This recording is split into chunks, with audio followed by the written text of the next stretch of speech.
J'ai vu le film Les Survivantes de Pierre Barnérias. Je souhaite ici partager avec vous mes ressentis par rapport à ce film et ce qu'il apporte de nouveau. Ce film traite de la pédocriminalité et cela fait effectivement plusieurs années que l'on parle de cet aspect, notamment sur les réseaux sociaux et Internet. Mais ce documentaire rassemble les témoignages de femmes qui ont survécu à l'horreur. Et c'est cela que j'ai trouvé très intéressant. Ça n'a jamais été fait jusqu'à présent.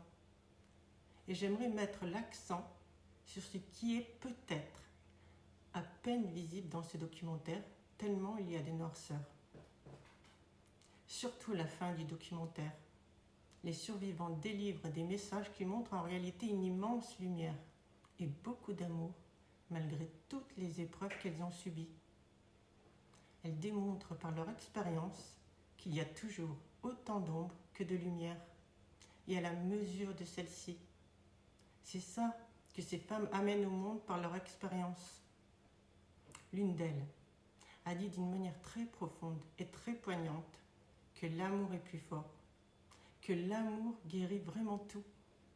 Il n'y a pas plus puissant que l'amour, et que l'amour est toujours là.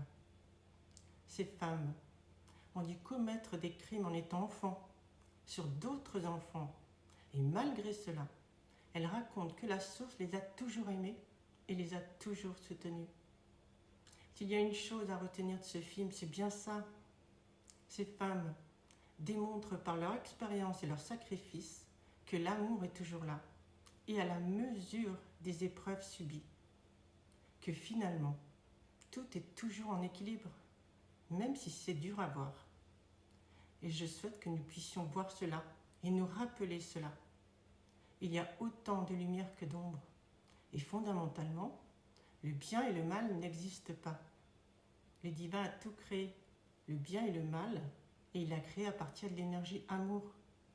Je sais que c'est extrêmement dur à accepter, mais tout est fondamentalement amour, et même les pires horreurs. Ne dit-on pas les voies du Seigneur sont impénétrables?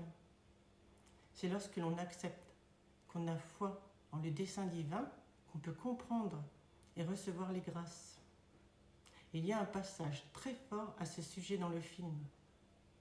Rappelez-vous que l'ombre n'a pas ce pouvoir qu'a l'amour et qu'elle nous fait croire avoir. Ce n'est pas possible, puisque c'est l'amour qui a tout créé. Fondamentalement, il n'y a que amour.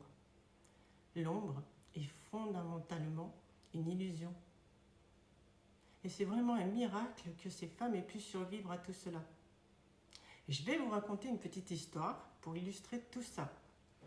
C'est le conte de la petite âme. Vous le connaissez peut-être déjà. Je vais la faire très courte ici car c'est une longue histoire. Et si vous voulez connaître l'histoire en entier, et ça vaut vraiment le coup, je vais la poster sur ma chaîne YouTube dans la partie communauté. Allez y jeter un œil. Donc, c'est l'histoire d'une petite âme qui déclare qu'elle souhaite expérimenter le pardon pour savoir ce que cela est vraiment. Car c'est vraiment spécial d'être celle qui pardonne et que chacun est spécial. Mais la petite âme se dit, mais comment vais-je faire pour expérimenter le pardon puisque tout est amour?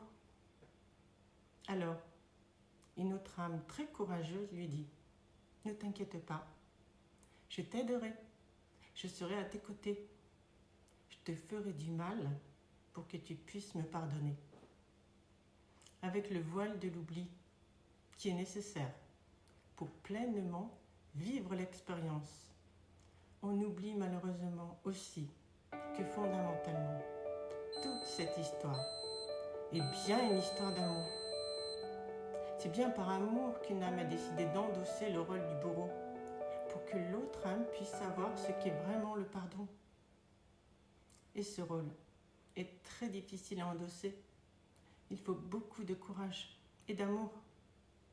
Quel paradoxe! Le mal révèle l'amour en réalité.